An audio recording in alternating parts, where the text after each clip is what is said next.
All right, so this is a little bit of a strange place to walk, but the lighting is good. I wanted to give you all a little bit of explanation of what we did on this particular Monday morning, which is what we do on most Monday mornings. We have what we call our leadership meeting. Sometimes we refer to it as an L10 meeting. That's a phraseology we borrow from the EOS system, Entrepreneur's Operating System. And the idea there is that on a scale of 1 to 10, it's a 10, meaning it's highly productive, energizing, encouraging to the team, informative, all the things that you would expect in a great meeting. A lot of people hate meetings, and there are bad meetings, no doubt. But today was a great one. Spirits were high. We start with a check-in. We talk through major headlines that have occurred over the last week. We talk about to-dos, which are things that we committed to do within the last 7 days. We go through our quarterly rocks, which are kind of our highest priority items. And then we tackle issues, and we talk about, those are problems that we need to solve as a team. And usually lasts 90 minutes. It does last 90 minutes. And then we're out of there. Today, we actually followed that meeting with a conversation about the assumptions that are baked into our facilities plans. That is, we continue to refine the model for the amount of facilities that we need, and how that relates to our enrollment patterns and staffing models and all the programmatic things that we hope to do in our American classical schools. And what you saw there in time-lapse videography there, if it works out, was Dr. Matt Stone giving us a little bit of an explanation of some research that he's been doing on our schools, on other schools within our network of schools across the country. And we're just trying to refine our expectations, hopes, and needs with regard to facilities so that as we're evaluating different opportunities out in the market, we can more quickly get to what we really need. And so that's kind of what we did this morning. I should probably introduce the team. If we're in fact going to move forward with this day in the life kind of style video where we bring you into the work of Liberty Classical Schools, then you should probably know who's at the table there. And we have the most amazing team. I love them, and they're great at what they do. So we've got Carrie Muller, who is our HR director. We've got Dudley Franklin, who is our advancement director. We've got Mr. Avery McCoy, who heads up data and compliance for us. We've got Dr. Matt Stone, who leads our new school initiatives. We've got Mr. Mark Nolan, who's our chief financial officer. We've got Rob Kelly, who is our chief of staff. And then there's, of course, yours truly, Matthew Kirby. I serve as a leader of that team. And well, that's who's at the table. So I've just walked out to pick up some lunch, trying to get those steps in and all. And I wanted to just share an occurrence that just happened right before I walked out of the office. I learned that we had a young man an elementary school student at one of our schools who suffered an injury in the snow the other day, apparently. And what makes it particularly difficult is this is a young man who's already just had all kind of health challenges and has been resilient, the toughest kid you've ever seen, but apparently had an accident in the snow. And turns out he is the grandson of one of my very good friends, somebody I actually just had lunch with late last week, and a person I respect very much. And so, it's kind of one of those things. We're sitting in our office, which, by the way, is over my right shoulder, somewhere back there. We're sitting in our office building, thinking about the mechanics of running this operation, finances and square footages and lease rates and purchase prices and all these kind of technical aspects of building a network of schools. But we're constantly reminded that we're in the human business, and we're serving kids and families who have real needs and real challenges, real celebrations. And, it's really cool to me that we get to be part of people's lives in a very real way that way. I don't think that's really unique to us by nature of being American classical schools. But I do say that, we talk about wanting to build our graduates to be knowledgeable, virtuous citizens who are prepared to build happy lives full of meaning and purpose. That's why we're here.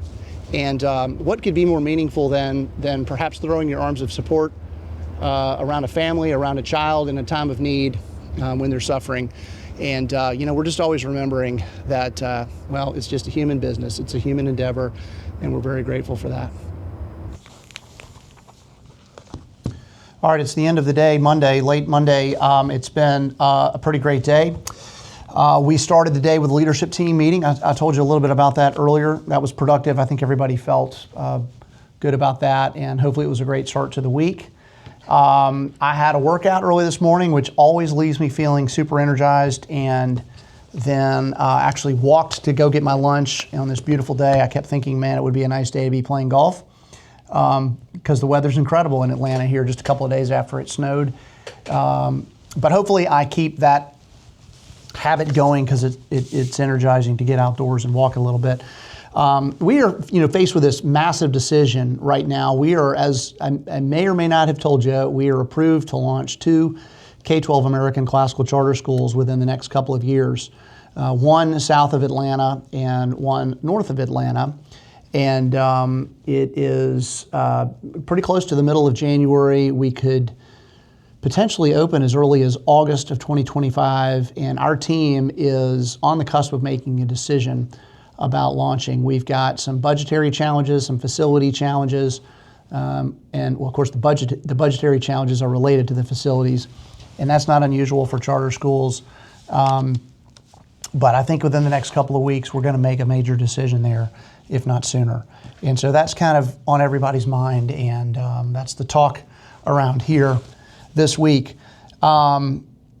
So let's see. Yeah, we had a very key interview today with a potential new hire, somebody that would support us at one of the new schools that we start. And boy, this is probably a good topic to share with you all. We do our interviews and manage our hiring process based largely on the principles that we have read about in a book called Who. It's actually written by Jeff Smart and Randy Street. And it aligns with a lot of the principles that from the Entrepreneur's Operating System that we also use. And there is nothing more important than hiring great people, and we want that whole process to be deeply integrated with our mission, with our strategic plan, with our culture.